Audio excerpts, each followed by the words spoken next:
people of Reddit the new celebrities before they were famous? How different do they act now?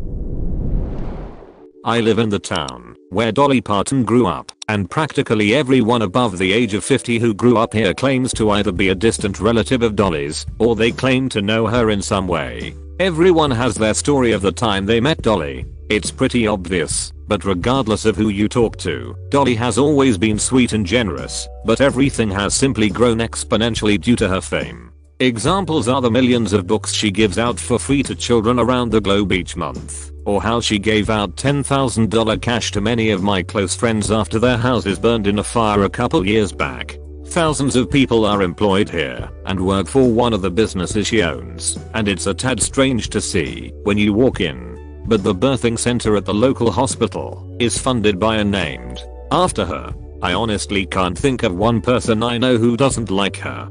Dolly's heart has only gotten bigger because of fame. My Phil worked for a high-end business in Southern California in the 80s, and he ended up running straight into Dolly as he was rushing out a swinging door at the same time she was walking in. As he says, she just bumped me from 5 feet out, but as he was apologizing profusely she cut him off and said, "It's okay darling, but next time you wanna get physical try buying me a drink first." Then she winked and started giggling as she went on her business, and him and his 2 coworkers who saw it happen have been smitten with her ever since. He met some other celebs working there, but goddamn that's the one I'll always be jealous of. If anybody deserves to be America's sweetheart, it's Dolly. Build that statue of Dolly. I went to school with Rupert Grint, Ron Weasley from Harry Potter. I was into acting too, so we had done a few school plays together. He was really nice, very chill, a good laugh. I haven't seen him since school days, but he kept coming to classes whenever he wasn't filming, was always happy to chat about the movies. Sometimes he'd need a little break from so many people wanting to talk and would come and hang out in the library, and honestly, you'd never know he was in the biggest film series at the time. Honestly, I think a lot of these answers boil down to if they want fame or not. Rupert loved what he was doing, but didn't care about being famous and having people kiss his ass. Just a nice normal kid. He used to live in a town not too far from me. Everyone seemed to think he was a recluse and a bit of a moody prick, but I think, like you said, it can be tiring having people come up to you all the time, and he probably reasonably wanted some quiet for himself. A bit of the casting was done not far from where I grew up, the Weasley twins and Draco. My sister's claim to fame was that she once sat at a table in school that Tom Felton, Draco, had scratched his name into. When I was really young, I'd go the reptile park, originally owned by Bob Iwin and passed on to his son Steve. Steve was always nice, would do all the lizard and croc shows, would hang out and chat afterwards. My dad would take me there occasionally, and Steve would seem to remember us, treated everyone like an old buddy. This was before he became famous obviously, and the small reptile park became the Australia Zoo. In my final year of high school I got in the zoo for work experience, and they let me stay on. Steve was rarely there, and when he was he'd avoid guests because they would swarm him and he'd get nothing done. But when I did run into him, he was always super nice and still acted like that old friend. Didn't say crikey nearly as much as you'd think. That's definitely something Aussies say, but he really played that up for the cameras as his catchphrase. Unfortunately he died later that year, so right up till the end he was just a lovely person. In typical Aussie fashion, he was there to do his job that he wanted to do, which was to be with the animals, not piss farting around with the visitors, having his time wasted. I imagine with filming, international travel and prioritizing family left him little precious time for the park. So what time he got he took, and presumably wouldn't want to waste a minute. Your use of the colloquialism piss farting leads me to believe you know what you are talking about. He was a good bloke trying to do good things, and TBH I reckon he succeeded. He created a legacy of conservation. I respect that. My mom used to ride the bus to work in downtown Cleveland with Steve Harvey's first wife. Apparently she supported him while he was trying to get his career started, and then basically, as soon as he got successful he divorced her for a younger woman. My mom always hated him because she felt that he treated his first wife like crap and always yells bastard at the TV when he pops up. I've never heard a story about Steve Harvey that makes him seem like even a slightly good person. I know a number of people who've worked on his TV show who don't have very nice things to say about him, other than he's hilarious when they're doing breaks for production. Apparently he's a Cologne man as well. My buddy used to tell me you know he's in the building because you could smell him 100 feet away. My grandpa, RIP, owned a grocery store in Miami in the late 70s. Wesley Snipes and his friends once stole some candy from his store, and when he caught them, he let them have it. Since then Wesley and his friends were regulars. Once, Wesley left his bike in front of the store, and it got stolen. Was a pretty bad area. My grandpa gave him his old bike that he kept in the back of the store. My uncle took over in 2001 when my grandpa died. In 2007 he came back to the store while my uncle and cousin were there to ask about my grandpa. My uncle said they talked for a little over an hour about how my grandpa treated him like a son. When he found out my grandpa passed he felt guilty he didn't visit sooner. He embraced my uncle and cousin and left. My uncle said he told him they plan on having the building repainted while they talked. About a week later a crew of painters arrived and told my uncle they were already paid to have the building repainted. Such a genuine dude. This is awesome. You hear so much about how disconnected he is and just smokes a ton, but it's nice to hear he remembers those who helped him in the past. I haven't read up on it in a while, but I think it was Ricky Gervais who pointed this out. If you look into the Wesley Snipes tax scandal, you will find he actually didn't do anything wrong. He was getting robbed by his money manager, and when he went to the authorities to report it, the liability for unpaid taxes still fell on Wesley Snipes. Pretty messed up. The media just reported Snipes goes to prison for tax evasion. Jack Black is the same person he was as a teenager, funny, kind, caring, and spreading that joy of music. Fun fact, Jack Black used to put wires up his sleeves when he was a kid in the hopes that other kids would notice them poking out and think he was bionic. I put wires up my sleeve and I wanted the wires just to peek out a little bit so that if any kids noticed my wires I would say, "It's nothing, it's nothing." They would think I was bionic because my logic was that I was trying to hide my bionics from them. What guy? That's like the next level of when you're 7 with your mom at the grocery store and bored out of your mind. So you pull your arms into your shirt and pretend you're an amputee and hope people will notice. Not personally, but everyone in my town has a Dave Chappelle story. I worked with a guy who said he knew him. I called BS. We then met Dave and they were actually friends. Basically no one in town thought he would be much. Now he is a local hero, really down to earth. You literally see this man just chilling in the park in normal cheap clothes. Nothing has changed him. You wouldn't think he was famous. Maybe homeless but not famous. I love Dave's comedy. But what I love even more is that he seems to be a great guy underneath it all. Like that time a couple was scammed for their tickets and he came and greeted them and gave them new tickets for free. Also he doesn't give a crap about what anyone says, like ever, except for when someone is being nice. Dave Chappelle is a philosopher in a comedian's body. A close family friend was best friends with Tom Cruise before he got famous. I didn't believe her, and she showed me pictures they have taken together, like a Vegas road trip, camping, etc. He was really awesome, but as soon as he got an ounce of fame it went to his head, and he became very arrogant and a fame whore. Don't forget a cultist. That came later. Mike Walker's dad grew up with Queen Latifah in North Jersey. His whole family loves her because they were about to lose their house, so she paid it off for them. They've never said a bad thing about her. Queen Latifah, if this gets back to you, thanks for what you did for your friends in NJ. Phil's a really cool guy. People laugh when I tell them she's my #1 celebrity crush. My wife is a very petite Caucasian blonde and she always jokes that I went the exact opposite direction. She's my celebrity crush too, and I'm a hetero married white woman. I always imagine she's a great cuddler.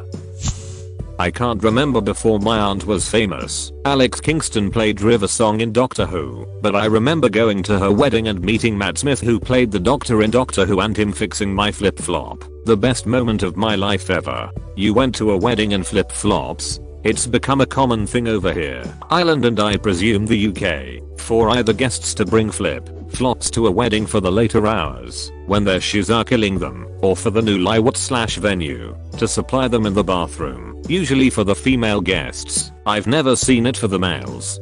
For my own wedding we bought like 50 pairs of cheap, bargain store flip flops for the female guests, and left them in the bathrooms. Once word got out they were there, they were snapped up.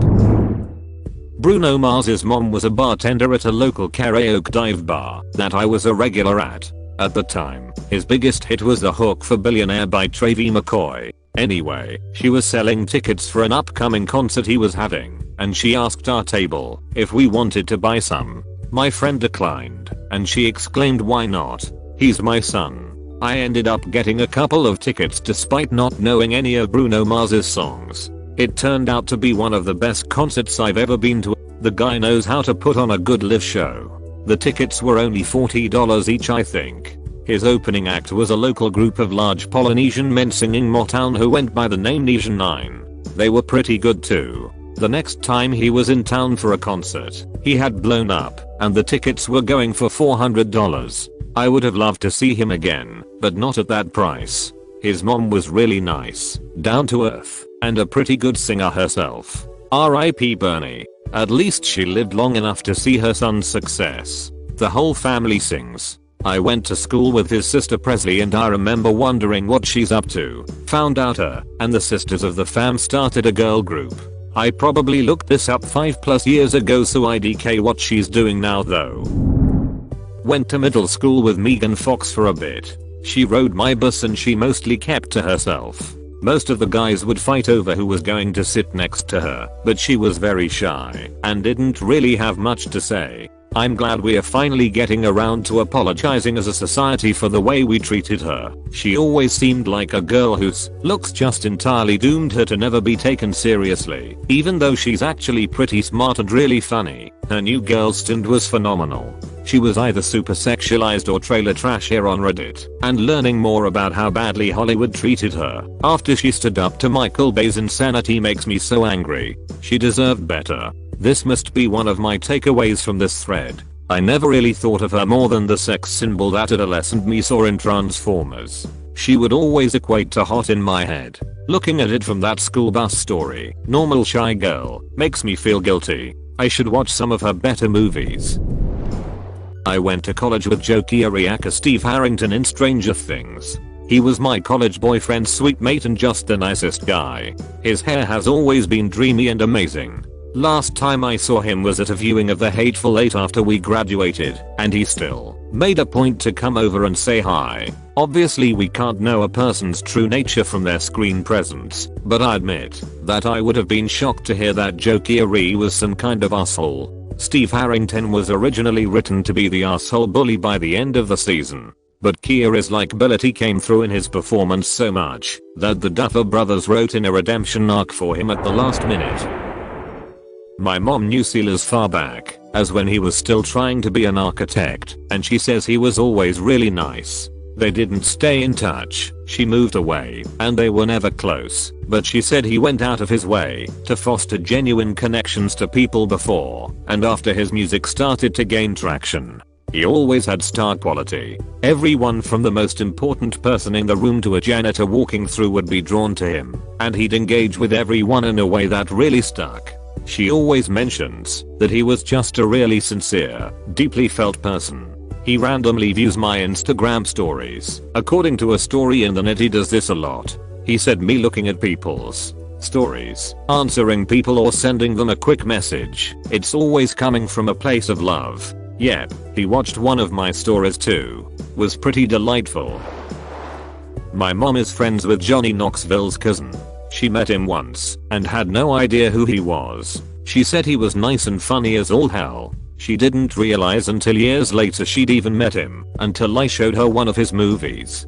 From what I gather, he's a normal dude and pretty hilarious. I was living in Tennessee a few years ago, and a friend and I decided to go to Knoxville and bar hop for a bit. When go to this tiny dive bar at the end of the night, where there was someone on stage playing, and this whole big table, where everyone was cheering every time a song ends. My friend and I started chatting with them, and they said that he was their brother on stage and they came out to support them.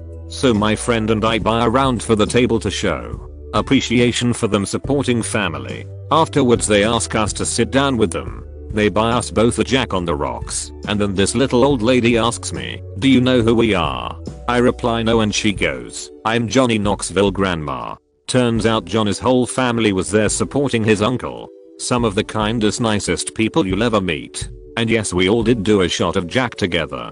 What a great night. The uncle is Roger Allen Wade, and he's fabulous. The grandson, Roland Dixon, is too. We get to see a lot of them around Knoxville. I know this is not what the question is asking, it's sort of the other way around. Have you met a famous person who is as nice as people say? But as it's about Tom Hanks, it has to be told. My cousin worked at a legal chambers in London, and they were told a film crew were coming in to use it for a few weeks. They were told, "Don't engage with the actors, just go about your business." The film The Da Vinci Code, and, as per above spoilers, Tom Hanks was in it. For a day or three, they all did as they were told, kept their heads down, until eventually Tom Hanks came and knocked on their lunchroom door, basically just said, "Sos for messing up where you work, can I join you for lunch?" And then it was on. Every day, breakfast and lunch, where time permitted, Tom Hanks was hanging out with these guys like he was a new employee, reading the newspaper, making cups of tea, getting in the bacon rolls, or whatever, calling people's family members to say hi, it's Tom Hanks, for a laugh, just to see this reaction. Basically, after a couple of weeks, was just like one of the team. Everyone on first name terms, just genuinely nice. Last day he made sure to say bye to everyone. He brought them all some kind of gift. I can't remember what, but it was really low-key, inexpensive, but personal, which was a nice touch. Just really wholesome time for everyone. People say Tom Hanks is an absolute lad, and it transpires he is. I really thought this was going to be something bad about him, and didn't want to read. I'm so glad I did. T. Hanks.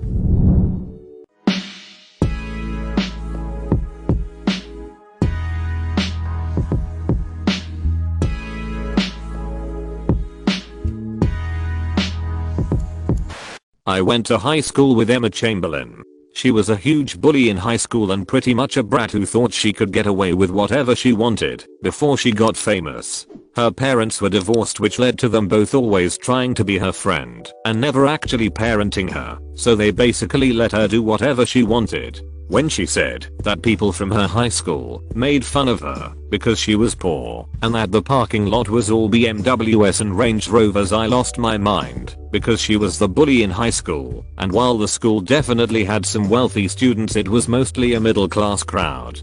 Didn't she grow up in the SF Bay Area, particularly the peninsula? BC, as a native of the area, unless you're in a specific area, you're not poor, and it just always rubbed me the wrong way. Yeah, San Mateo County. I've seen families crammed into 1 or 2 bedroom apartments here that are definitely in an area too expensive for them to handle, so I wouldn't say only people living in certain neighborhoods are poor, but it depends on how you look at it. She definitely was not poor, had a comfortable life and her own car, and besides, no one really cared about money at my high school besides maybe being jealous of the few people that had a ridiculous amount of it. The idea of people from tight-knit high school making fun of someone because they didn't have enough money is just laughable, lol.